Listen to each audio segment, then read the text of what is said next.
This episode of Fearless Rebel Radio is brought to you by You on Fire. You on Fire is the amazing 12-week online group coaching program that I run, where we build up your worth from the ground up so that it's no longer hinging on the way that you look. It's got personalized coaching from me and incredible community support, plus lifetime access. Get details on what's included in this program and sign up to be notified when doors open for the next cycle by going to summerinanen.com/you on fire. I would love to have you in that program and in that group. This is Fearless Rebel Radio, a podcast about body positivity, self-worth, anti-dieting, and feminism. I am your host, Summer Inanen, a professionally trained coach specializing in body image, self-worth, and confidence, and the best-selling author of Body Image Remix. If you're ready to break free of societal standards and stop living behind the number on your scale, then you have come to the right place. Welcome to the show. This is episode 143, and it's another installment of Classic Rebel Radio, where we revisit an episode from the past while I'm on maternity leave. Today, we are revisiting the interview I did with Chrystal Bougon, owner and resident Curvy Girl at Curvy Girl Inc. and activist on feeling sexy at every size, reclaiming the word fat and the importance of sexual pleasure as self-care. And I'll be answering a listener question on fat oppression and eating disorder recovery. You can find all the links and resources mentioned in this episode at summerinanen.com/143. And just as a reminder, I'm on maternity leave until spring 2019, so the episodes you're hearing here originally aired in the first two seasons of the podcast. This one aired January 25th, 2016. They're some of my favorites and some of yours, and I hope you enjoy listening to them again or hearing them for the first time. Before we begin, really quick shout out to Josie Cakes, who left this review. Fantastic podcast helping me navigate my eating disorder recovery. Amazing. See, reviews can just be short and sweet, and they do such a favor for this show because they help others to find the information that you're learning here.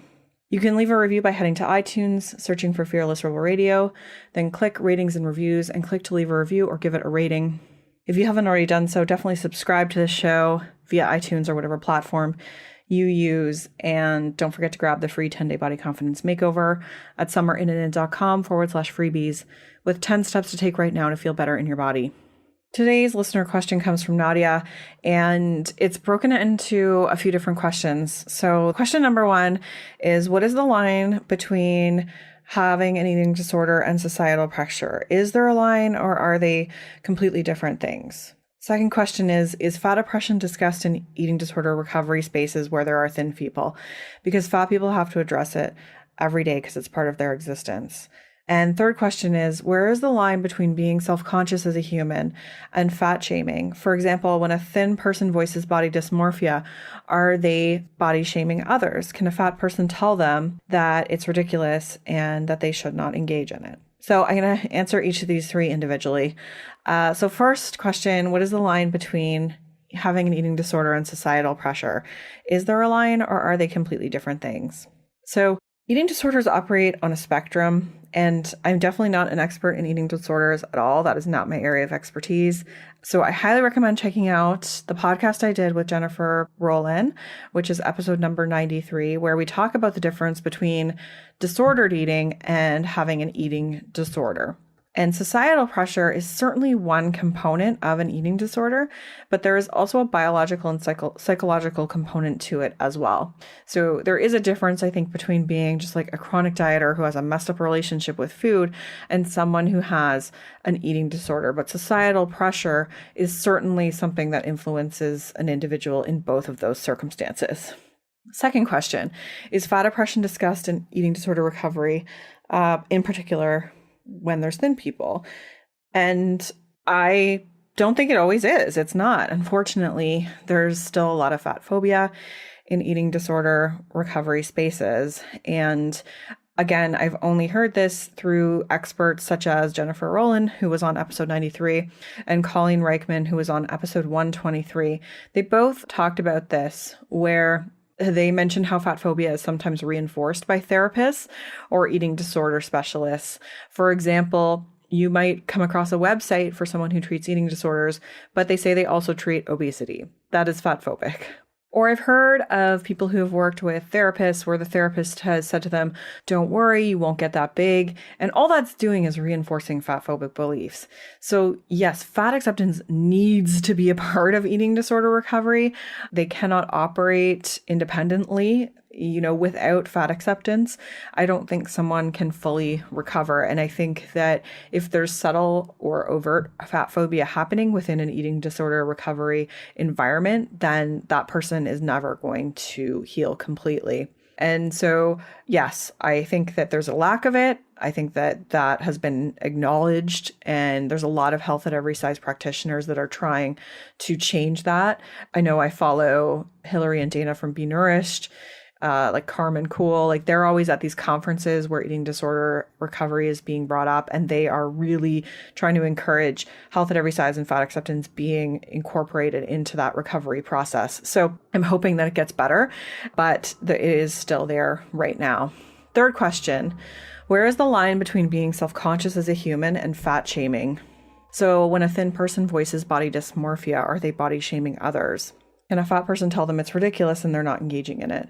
So I'm kind of going on an assumption here of what Nadia means. I think that what she is saying is, when someone in a thinner body voices their body dissatisfaction, it can often come off as fat phobic in a sense that, someone might say like, I'm really struggling with my body size, but they're clearly in a thinner body, and it can make someone who's in a body that's larger than theirs feel pretty bad, because it's like, well, if you feel that way about your body, like how do you feel about mine? And so that's how I'm interpreting this question, and I hope that is totally correct. So number one, I think body shame can affect people in all sizes. So yes, someone in a thin body can feel a lot of shame about their body. However, they don't experience weight discrimination.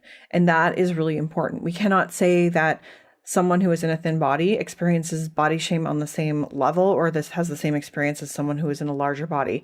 They may experience the similar emotions of shame or self-consciousness or fear, but they don't have the same experience actually living in their bodies. The experiences they have living in their bodies are going to be different. So me personally, like I am in what is considered a straight size body. And so I don't experience things like discrimination at the doctor. I don't have to worry about whether I'm going to fit into a seat or getting judgment for eating a burger or people assuming that I want to lose weight. Those are all ways that fat bodies are discriminated in this culture. And I don't experience that because I have thin privilege. And so thin privilege is real. And it's really important to take this into consideration when we're talking about our experiences. So if you are in a body that would be considered most socially acceptable, you have to acknowledge that you have privilege and watch what you say, because what you say and the way that you word things may be hurtful and may be fat phobic. And I've certainly learned a lot over the years. I definitely was guilty of this before as well. So I'm not saying that you need to be perfect, but I think we really have to watch the way that we talk about our bodies so that we are helping to dismantle fat phobia and really make other people not feel worse about themselves. So to Nadia's point, can you tell them it's ridiculous? I mean, you can word it however you want, but I think that many thin people aren't aware of the concept of privilege or privilege they have, and they feel that body shame is the same across the board when it is not.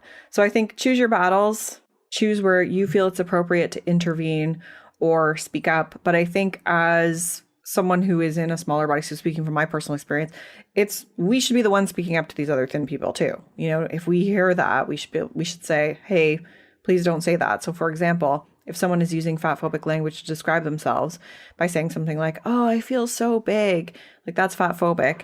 And if I hear someone saying that, I'm going to call them out, because I don't think the onus should be on the person who is in a fat body to have to call those people out. We should be the ones doing that work. Much like white people, myself included, we have to be the ones that are dismantling white supremacy. So overall, Nadia, I think your feelings are totally valid here. You've definitely got your eyes open. I'm sorry that you experienced discrimination and that you've been made to feel this way. And hopefully that even just anyone listening to this, and hopefully over time, some of these things will start to change for you. All right. Chrystal's awesome to talk to. She just owns her body, owns sex as pleasure. And I think that you're going to love listening to this episode. Again, enjoy. Hello, everyone. I am so excited about today's guest. Today, I'm talking to Chrystal Bougon. Chrystal is the owner and resident Curvy Girl at Curvy Girls Inc, and she is a high-tech refugee who got laid off from her high-tech job in Silicon Valley during the dot-com bomb in 2002. This eventually led her to open the first ever plus-size lingerie boutique, Curvy Girl Lingerie. Curvy Girl in San Jose, California is the first lingerie store in the U.S. for plus-size women. With a "sexy isn't a size" motto, the store carries items in sizes 14 to 6X. Bougon created Curvy Girl in October 2012 because she believes that all women deserve a safe place to shop without judgment, where they can find sexy lingerie and panties that fit well and make them feel pretty and sexy. Chrystal has been a very loud supporter of sexy positivity and body positivity since 2003. She has a vibrant Curvy Girl community on Facebook and Instagram and invites people of all sizes to join her online communities. Welcome to the show, Chrystal. Thank you, Summer. Yep, that's me. To say here, sexy is for everybody. Every single body deserves, if they want to feel sexy, then that's our mission. Yeah, I love it. And I'm just so happy that we got connected by my friend Kyla, who I'm assuming you also know pretty well, because I believe she lives in San Jose too. Yeah, and she was so cool to perform at our Curvy Girl lingerie fashion show this past summer. And she was like newly getting into burlesque, and so she did a burlesque number for us at our fashion show, which was amazing. And the funniest thing is that we had a TV crew there filming our TV show that's going to be coming out in the new year. Mm-hmm. And the TV crew overloaded the circuits at the fashion show venue, and as she was in the middle of her number, the power went out. So she finished her number without music, just with all the Curvy girls clapping for her, giving her a little beat. It was crazy, but she was such a professional, and she handled it so well. She is amazing. She is. I love her. She is such an inspiration. So I'm just so happy that she's in my life, and through her, I've been connected with so many other amazing women like yourself. So I'd love to know more about your story and how you got to where you are today. Yeah, sure. So I identify myself as a fat girl, fat woman. I've been fat since the third grade. I'm almost 48, so I've had a lot of years to get comfortable with the label. I realize not everybody likes that one, but it's just who I am. I don't feel like it's an insult. It's likely who I'm going to be my entire life. And that's okay. I love my body. I love all the things it can do for me. You know, it allows me to have lots of hot sex. It allows me to hug and kiss my niece and nephew. It allows me to meet all these amazing people that come into my boutique here in San Jose and talk with them and love them and coach them and pump them up and, you know, have those really difficult conversations. We do so much more here than just sell lingerie, but it was my dream probably since I was about the time I was about 20 when I kind of first became sexually active. I was a little bit of a late bloomer.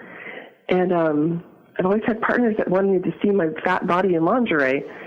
And I remember to go around to lingerie stores, and like sometimes I'd even go to lingerie stores and buy like two things that were like a size 10 and try to combine them together to make it into a size 20, because there was just really nowhere for someone who wasn't a size 10 or smaller to go and buy really sexy, even sometimes trashy and, you know, really strappy, slutty looking clothes that I adore. Mm-hmm. There was just nowhere for that. And I thought, that's so sad, you know, like there's tons of places to buy sexy and romantic and strappy and trashy, beautiful lingerie online, but nowhere for people like my body to go and shop in person and try the stuff on. And by the way, when you have a fat body, it's so hard to buy stuff online because fat bodies have so many variations. It's just like, whoa.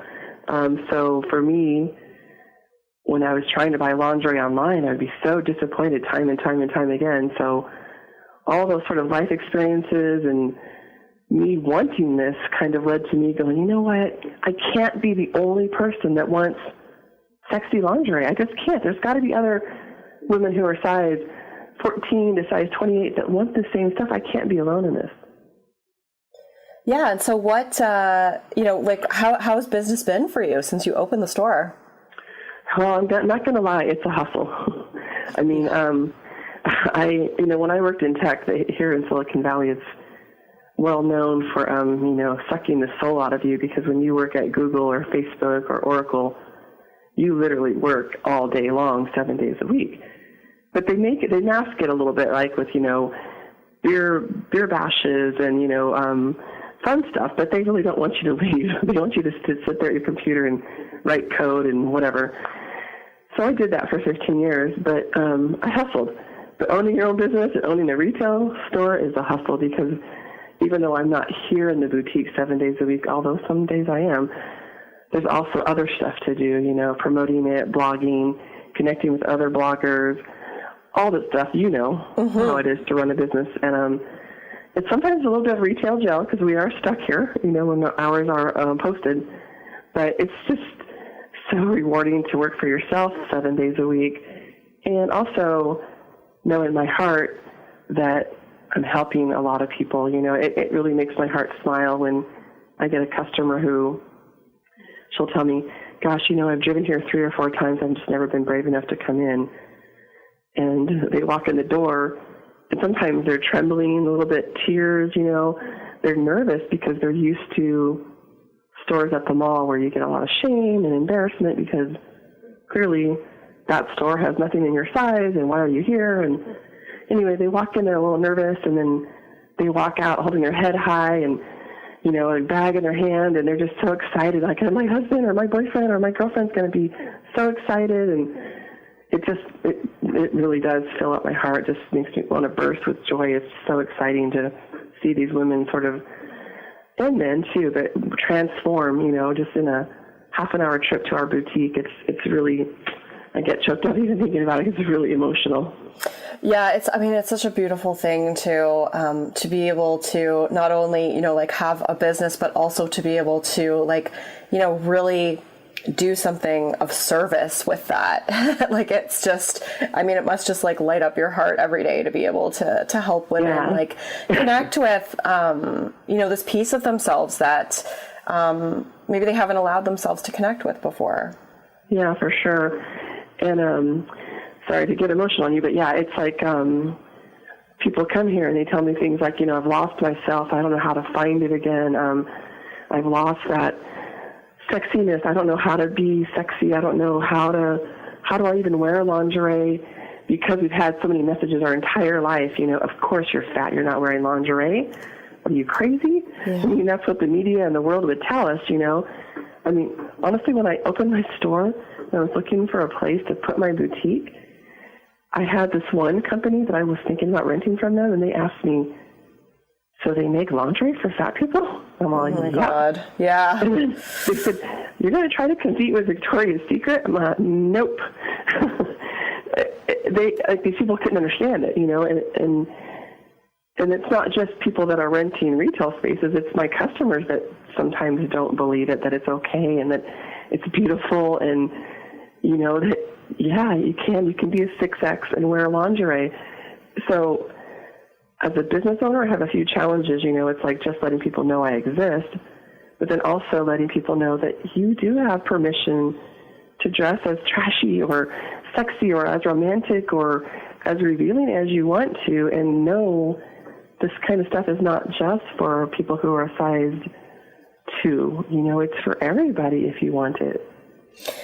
And I imagine with the internet, you're able to, create such a bigger wave than you would have been able to, 20 years ago, because, you've done a lot of writing for HuffPost, and you've got your reality TV show, which we'll talk about. How has that been for you to share, your opinions and stories with a broader audience?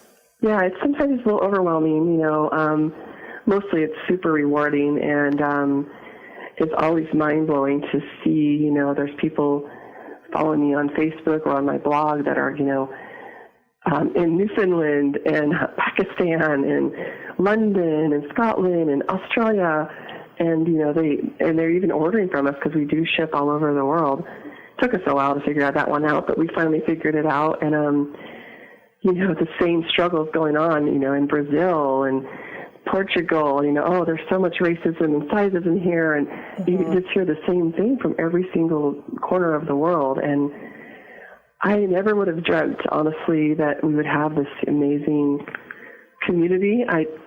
Some of the things that I couldn't predict, I guess, was the community thing. I had no idea there'd be so much community around my boutique. A lot of local people doing stuff together, and then curvies in other cities getting together because of our boutique and our page. I could have never forecasted the idea that other fat women would take pictures of themselves in lingerie and post it on my Facebook page. That's awesome. That one blows my mind. So generous, I could have never predicted those things. Yeah, I mean, you're igniting social change with it. Like, I think, it's like putting those images out there, whether it's through, your Facebook or your Instagram, which I follow. I just think, it's like showing the world that, you can be sexy at any size. And I just think that's so good. So it's just, to me, like, what you're doing is just, obviously it's so much more than a business. But I'd love to know, like, you described yourself as fat, which is a word that can make people feel really uncomfortable. Were you always comfortable identifying yourself as fat, or, was there a point in time when you decided, I'm going to reclaim this word and use it to describe myself? Well, I mean, no, definitely, when I was in junior high and high school and, trying to find my own self, trying to find my own confidence, I certainly would have been, horrified if someone called me fat when I was 20. Even though I knew I was, that's really when I started to become the larger person, was like when I was in college, 20s. But something definitely kind of clicked in my brain around the time I turned 30. And that's kind of when I decided that no matter what I did, like especially like in bed or as far as my sex life goes, that I'm going to make everything about me.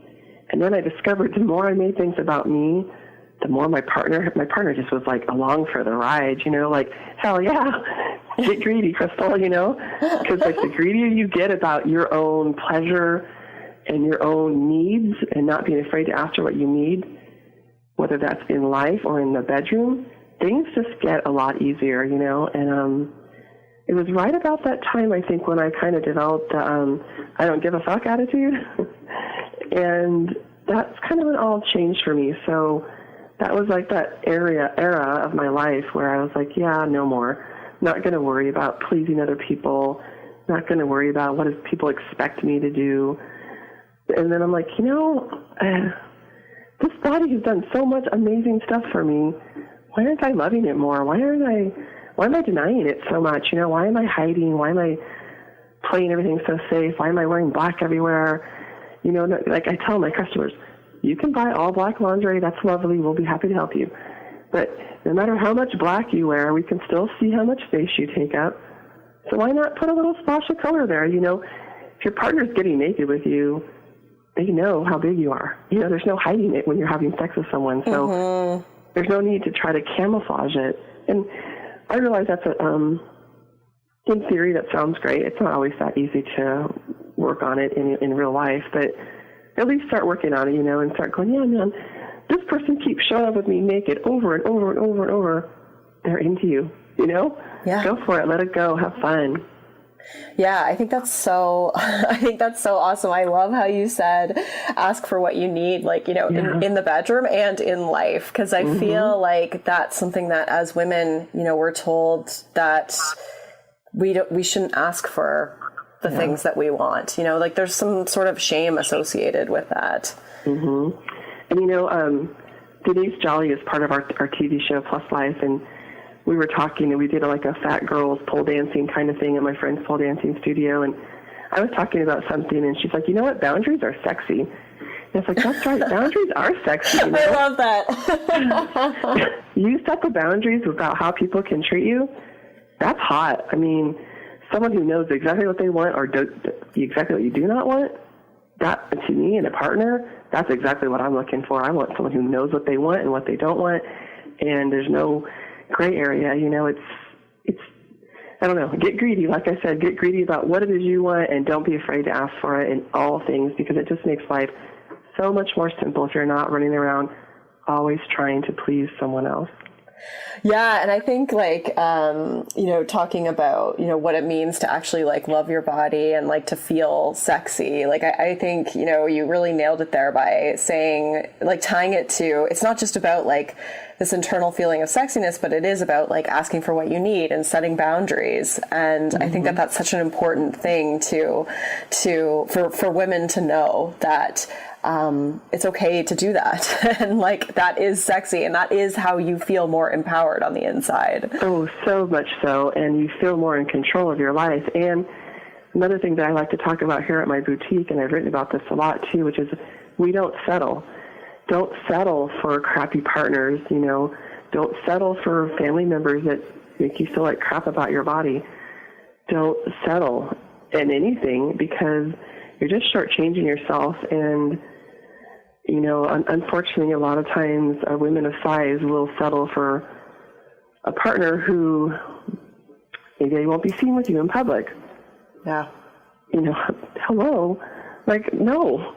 I mean, really, I'd rather be alone with my vibrator than be alone with somebody who can't be seen with me in public. That's not a partner. That's some butthead, you know. It's just like, ew. And, you know, there's all those stupid things that people say about women of size, you know, that we're easy, we put out, whatever. We're going to settle, you know, we'll be your side chick, you know. Just, no way, no more, Yeah, you know, I've heard this from some of the women that I work with, because I work with a lot of women who are coming off of chronic dieting, and so you know, sometimes your body changes, and you know, you gain a bit of weight and whatever, and their partners have said to them, you know, that they're afraid they're not going to be attracted to them anymore, and it just like, you know, it hurts me so much to hear that, because I'm like, how could somebody who claims to love you treat you in that way? Well, like, I always ask my customers that bring this up, I say, well, are you in love with him or her because of their body type and the way their body looks? And are you going to stop loving them when they gain 10 pounds or lose 10 pounds? And they say, no, you know. And, well, then, like, why would you think that that's what they're going to do? You typically...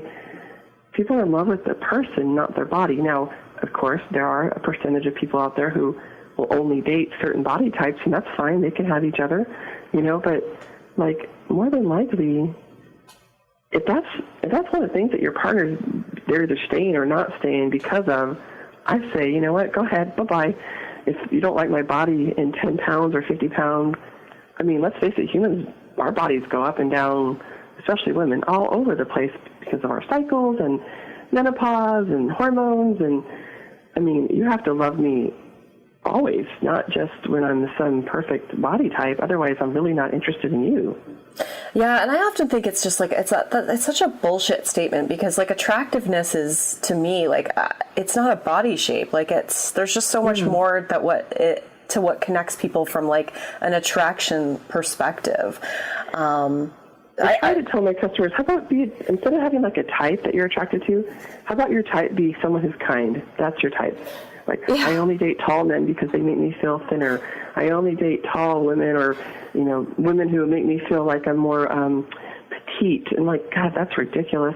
You know, like, how about, what if you just open up your mind a little bit and say, you know, if someone's kind to me and they show interest in me and they treat me like a goddess, whether they're 500 pounds or 100 pounds, if this person is going to be so kind to you, would you deny them that because they didn't need a certain body type? I had this one lady in my store, and she was telling me how gross she is, and I swear to you, our bodies were identical. And she kept saying, I just feel so gross. I look so gross. Look at how gross I look. And I go, do you think I'm gross? So, no, gosh, you know, you're beautiful. You know, look at you. And I'm like, well, honestly, like, let's get in front of the mirror. We have the same body. And she started crying. She said she felt bad. I go, no, I'm not insulted at all. I'm just saying, you don't think I'm gross. Why do you think you're gross? Or that word gross, it just breaks my heart.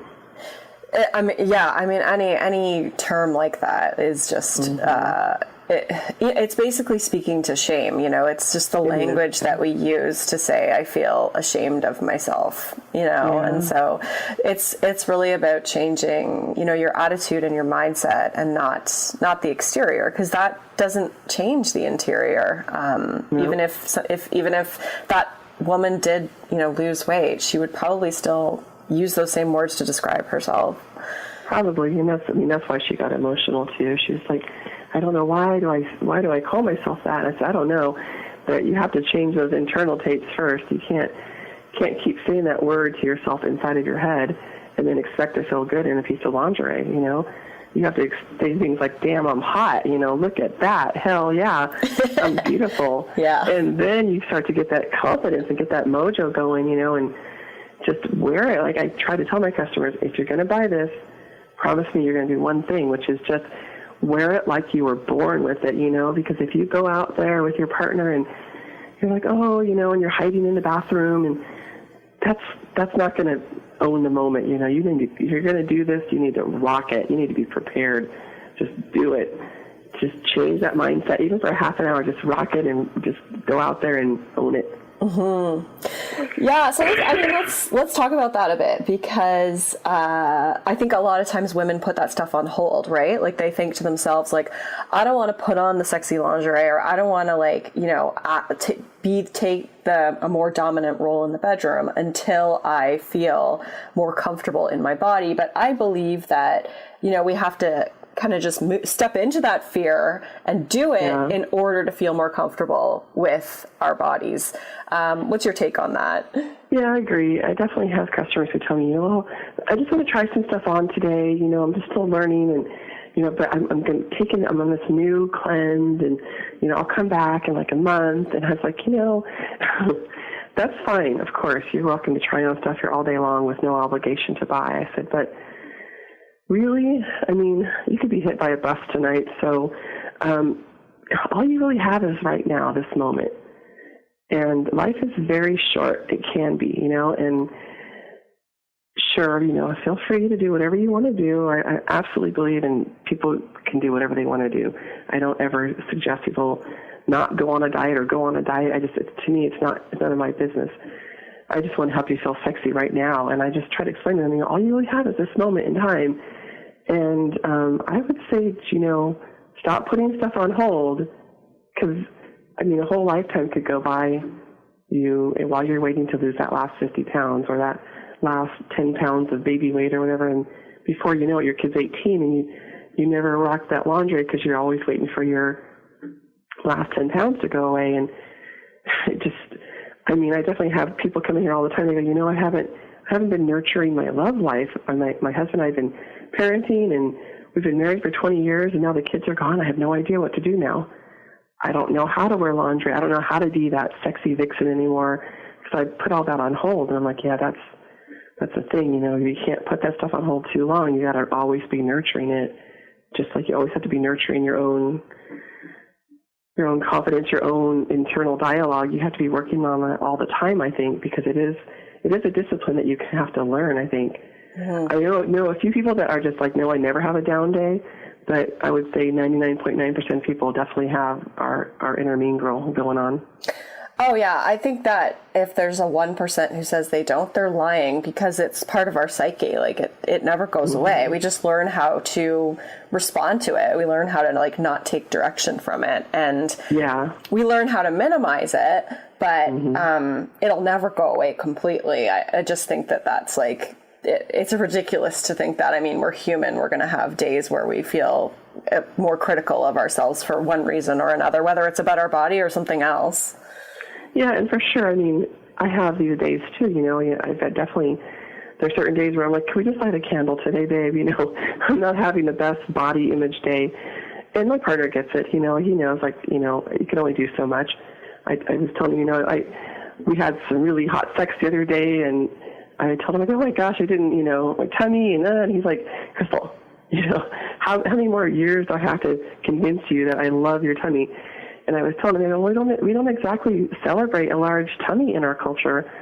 And even though I know, intellectually, you love it. Emotionally, I'm still like, oh my God, my big gut, you know? And it's funny because I feel a little bit like I have that imposter, like, who am I? You know? Yes. I'm supposed to be helping women to feel beautiful about their tummy, and then here I am also going, oh my God, my gut is so jiggly, and, you know, and he's like, I love it, but I can't believe it sometimes. So, I mean, even I have those days where I just can't quiet down the inner mean girl. You know, I try really hard, but it can be difficult. You and me both. I mean, that's what I do for a living, is I help women. I'm a body image coach, and like, but I'm open about those moments and those days, because I think it's so important for women to understand that it's not every day that, you know, you wink at yourself in the mirror. Some days you're just like, I'm okay. And some days you're not okay. And that's okay too. Like, that's... Other days I'm like, hot damn, I'm hot. Yeah, exactly. And you got to like really like enjoy those moments and recognize them for what they are, because that they plant seeds for more days like that. Yeah, exactly. And it's just like I said, it's part of being human. And even though I'm supposed to be this cheerleader for other women to feel sexy and beautiful, some days I have my crappy days too, and it happens, and you know what, I just try to move on, and I try to, personally what I do, and I know it sounds so cliche, but then when I hear that voice coming up, then I think, okay, Chrystal, you have gorgeous lips, look at your cute little baby ears, those little cute little earlobes that you have, and these adorable toes, and look at that big curvy butt, and you know what, you're going to be all right today. And so I just have to kind of remind myself of the stuff that I really love about my body, and like I said earlier, all the things it can do for me, and try to focus on that gratitude, and that helps me to get rid of that inner mean bitch that's telling me I'm too fat or too whatever. Yeah, exactly. Find the things that you like, and just, you know, try to shift your focus towards there. And I mean, that's just compassion, right? It's just having compassion for yourself. So I think like, no, go ahead. If I would say, like, I have this thing I talk about on Facebook, like, if you talk to your children the way you talk to yourself, Child Protective Services possibly might take your children away. They would. Oh, yeah, they would for sure. It's abuse. Really? Would you ever say that to your best friend? Would you ever say that to your children, to your partner? And, like, that's the kind of mean stuff that people say to themselves that could really be considered abuse. And that's what we have to try to stop. Yeah, we put all these conditions on ourselves too, right? Like it's like, you know, I'll only love myself if you know, I fit into the size, or if the scale says this, or if I look this way. Like, and it's like, you would never treat somebody else that you love that way. Like, you would never say to your child, like, I'm only going to love you on the days that you know, behave this way. Like, it's just, it's crazy. It's crazy. Everybody needs to get a scale like we have here at the store. We have the Yay scale. Oh, you have the Yay one? Yeah. I love it. You're hot. You're pretty. I had this one lady and her daughter come in one night, and her daughter was 5 years old. And so she had the daughter kind of sit on the chair by the front of the store, and she was just trying to get in and get out real quick. Then her daughter saw the scale over there, and I'm not even joking, this 5-year-old little girl takes her shoes off and walks over to the scale. And I was thinking, how does she know at 5 to take her shoes off and get on the scale? And then she got on the Yay scale, and it said pretty. And she said, Mom, I think that says pretty. Does it say I'm pretty? And her mom's like, yeah, it says you're pretty. And I was like, oh, man, I hope this girl remembers this for the rest of her life, you know? I hope so, too. I love that you have that scale. That's so great. I've seen that. And I'll link to it in the show notes again, because it's come up before on this podcast. So I have to ask you this, because I just want to hear your response to it, because I know sometimes you receive backlash for what you're doing. How do you respond to people who say that you're glorifying obesity? And I put that in quotation marks because I would never use that term myself, but I wanted to hear how you respond to that. Yeah, well, that's fine. I'll be happy to glorify obesity every single day of the week if that's what they think I'm doing. I could care less what they think. I'm here to glorify people's lives and glorify the pleasure they're capable of. I'm here to show them how glorious their bodies are. And I just say this all the time. It kind of sounds like a broken record, but haters are my motivators. Yes. I mean, if there's ever a sign that you need to keep doing the work that you're doing, is when you start hearing from the haters, you know? I'm just like, whatever, people, what do you think, you're going to stop me by saying a bunch of mean crap to me? I could care less. I I think it's ridiculous. I think they should just go back to their little corner of the world or their dungeon or wherever they are, sitting on a computer anonymously, throwing, mean comments my way. I just don't care. I mean, they have nothing to do with me. I always say, if I don't love you, I don't give a shit about your opinion of me. And I don't love those people. I wish they had more love in their life. I've definitely been, accused of glorifying obesity by a lot of people with, on CNN and Good Morning America talking about that topic about 2 years ago for like 2 weeks straight. But no, I'm not glorifying any kind of thing except pleasure and beauty and self-love and self-care. And that hate just fuels my fire, and it just gets me out of bed in the morning. I can't wait to hit the floor and get down here and help women to feel sexy and beautiful. And I don't know. I used to try to ignore the haters, but then I realized I got nothing from that. So now I'll engage with them a little bit and just, tell them what bullshit they're preaching and why do they even care, and just leave us alone over here. We have my little blog. We have my Facebook page. Just go somewhere else. There's like a zillion other places to go on the internet. Just go away. Yeah. Yeah. Good for you. I love it. I love your response to that so much. Yeah, I'll tell you so usually, of course, I ban them and whatever, but sometimes I have to send them a little note and say, so curious to know why you're here looking at these images of these beautiful fat women in their lingerie. Just wondering, what are you doing at home alone? I know you're sitting there jerking off to the pictures of these women, and I'm sure you're confused that you have an erection by these fat, beautiful bodies, and so you have to lash out at us. So feel free to continue to enjoy looking at these beautiful women while I ban you. Please don't come back unless you have something nice to say. And that's when I snap. Sometimes I snap. Oh my God. You are hilarious. That wins the internet is like such a great response. Summer, that's what they're doing, right? I mean, yeah, it's true. It's true. Why they go out and look for fat women, and so why? Why? Yeah. Just wondering.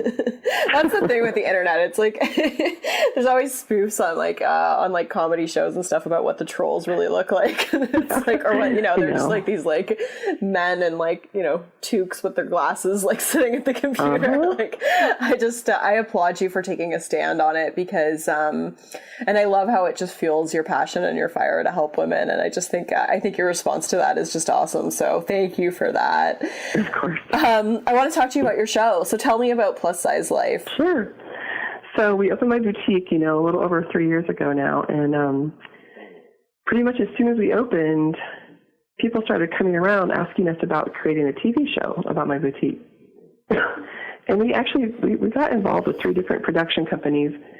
They just, however they heard about us through social media, and it's such a different concept, I guess. It was kind of like the reality show. People were just so intrigued. And so they would come here and they would interview us, and they would interview my employees and my customers, and they make these little sizzle reels. And then they always kind of turned out a little bit, I love trashy, so I don't want to say trashy, but sensationalistic, kind of like exploitive of fat bodies. And so 3 different times we did that, and I was just like, I don't want to be involved in that. I would tell them right up front, I can't be involved in anything that's not empowering, that's not about, lifting people up and making people feel beautiful exactly as they exist this moment in time. So if you're going to make a TV show about, sad fat girls who are, talking about their next diet or their next cleanse, I can't be involved. And so they'd say, oh, yeah, for sure, no problem, and then they'd make this sizzle reel, and I'm like, no, that's not us. I don't want to be cliche, it's so boring. It's been done a million times. Fat girls home alone eating pizza and donuts. Fat girls are never the main character, never fat, sexy women, never women who are really self-realized, just always the stupid fat girl sidekick or the side piece or the butt of the joke. And all their stuff just kind of, it sounded like that, or it looked like that, and I just didn't want to be involved. So then my friend Adrienne, who is the executive producer of our show, she was like, Chrystal, let's do it ourselves. And that way we can have control over how we're depicted. And I just want to show the world fat girls who are not obsessed with their weight. They're not obsessed with dieting. Don't even talk about dieting. They eat pizza and donuts if they want to, maybe on the same day, maybe at the same time. Maybe they don't ever eat pizza and donuts. Just being ourselves, living, loving, laughing, singing, dancing, having fun, wearing lingerie, you know, just doing the things that you see everybody else do in the media. You never see fat bodies do this stuff without the sad fat girl home alone on a Saturday night kind of bullshit. That's my dream. And that's what we're trying to do with Plus Life. Oh, I love it. Yeah, there's a serious lack of fat women, you know, owning their sexuality in media. Yeah. You know, like I think like like Lena Dunham was like the first person to like kind of go down that road, you know? Right, it's like it's always portrayed as like you said, like the sad girl, or like there's always like some plot line that they have issues with food or they're trying to lose weight. And it's like, why not just like as someone who's empowered and happy and living a great life? So I applaud you so much for seeing that opportunity and for putting that out there. Yeah, I just want to show really a day in the life at Curvy Girl, which is all these amazing people. I just want to show all these amazing women that shop here at my store. You know, their mothers, their daughters, their friends, their partners, they work, they have jobs, they pole dance, they burlesque, they go to bingo, they go to karaoke, just like all the rest of mankind, you know. And it's really not that special. It's just the reality here, but it's not the reality on TV, you know. You don't, usually it's like, just those old cliches, I guess, I'm so bored with. I think everybody's bored by them as well, not just me. Yeah, absolutely. So what's the plan with that? Like, I know you shot a pilot, and so where are you at? So we actually shot now 7 episodes. So we're trying to raise more money. We need to shoot 10 episodes total. So we need 3 more. And we're hoping if we get enough money, we'll be able to tape we're going to move my boutique in January to a larger location. So we're hoping that we can raise enough money to film that, the move and the grand opening party, and just get 3 more episodes filmed, and then we can start, you know, editing, and then hopefully we'll have them on the air. It's going to be on cable. It's going to be really late at night, so it's going to be one of those shows where you set the DVR, because we do also sell sex toys here, and we also sell products that enhance your sex life that were designed specifically for fat bodies. So like in our sizzle reel, you might have noticed we have a demo of the plus size doggy style strap, which is one of our best sellers. So this company, Sport Sheets, they actually designed a line of products, strap-ons and the doggy style strap, specifically for larger people, which is amazing. Hello. And they're the first company to ever do that. So we partnered with them. They're one of our sponsors. And so we put a little snippet of the demo, how to use the doggy style strap. Everybody's fully clothed, but you know, there's a little demo. And so whenever you talk about sex toys, you can't be on during primetime hours. Okay. Even on cable. So we'll probably be on between like midnight and 5 a.m. And we're going to be on a fairly major cable network that most people know about. I can't say the name yet, but it's pretty major. But it'll be on in the wee hours. So just set your DVR, and it's going to be called Plus Life, and it's going to be a day in the life at Curvy Girl Lingerie, and then all of us going on all kinds of little adventures. Denise Jolly is going to do a little Be Beautiful thing where they're in their bikinis outside at the mall. We did the pole dancing. We did boudoir photo shoot. The curvy fashionista Marie Denise, she came down here to San Jose to be part of the 2 or 3 of the episodes. So lots of cool stuff. Oh, awesome. I'm so excited for you. Thank you. And we filmed a fashion show. So then hopefully, we could see all the sexy women in their lingerie on our fashion show, which is going to be exciting. That's so great. That's awesome. Yeah, we're excited. It's just a lot of work and a lot of fundraising, always trying to raise more money, you know, but that's how it is when you own a business. Yeah, I hear you. I hear you. Know. Yeah. So as we wrap things up here, the last question I ask all of my guests is, what is the most fearless thing that you've done? The most fearless, I guess maybe opening my store. Going on CNN was pretty, that was pretty amazing.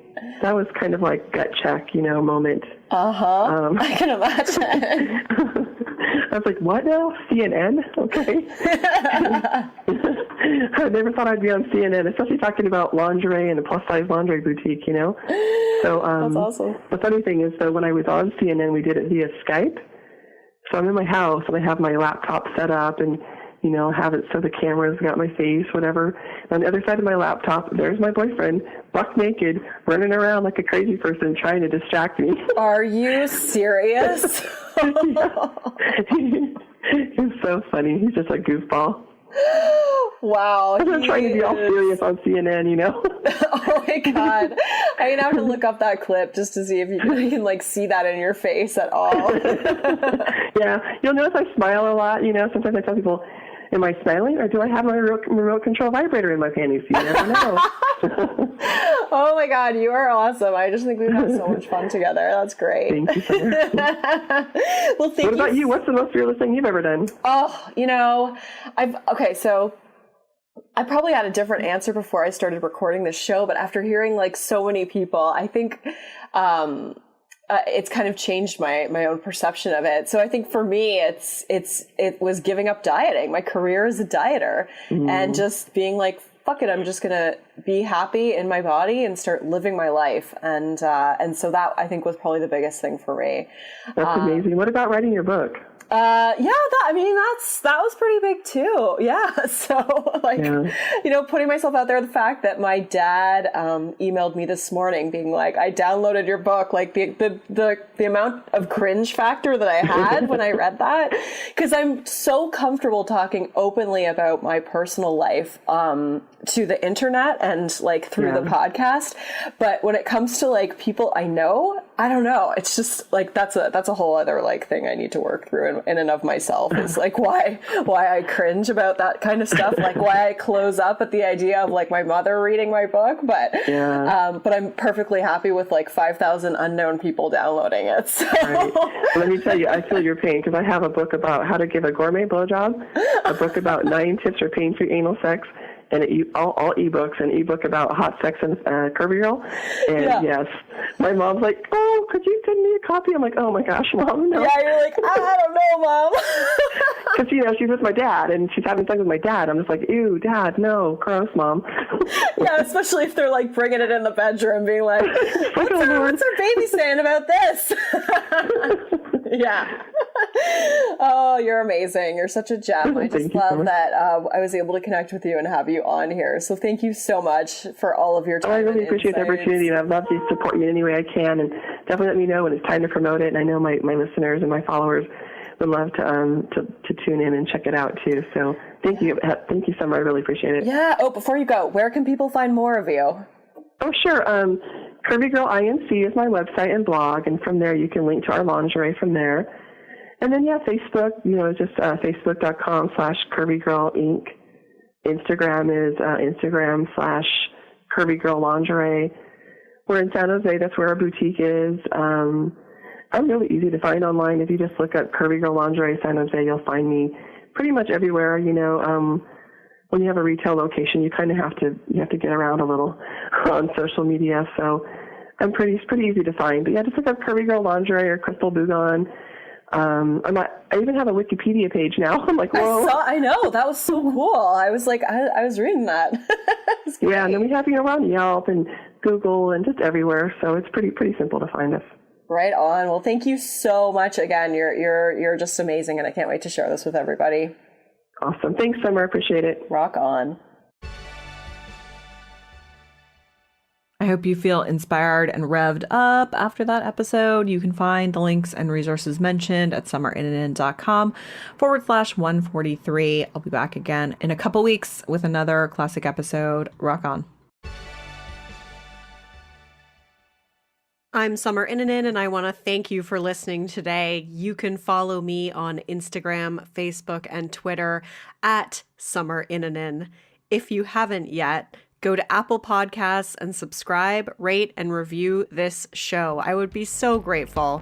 Until next time, rock on.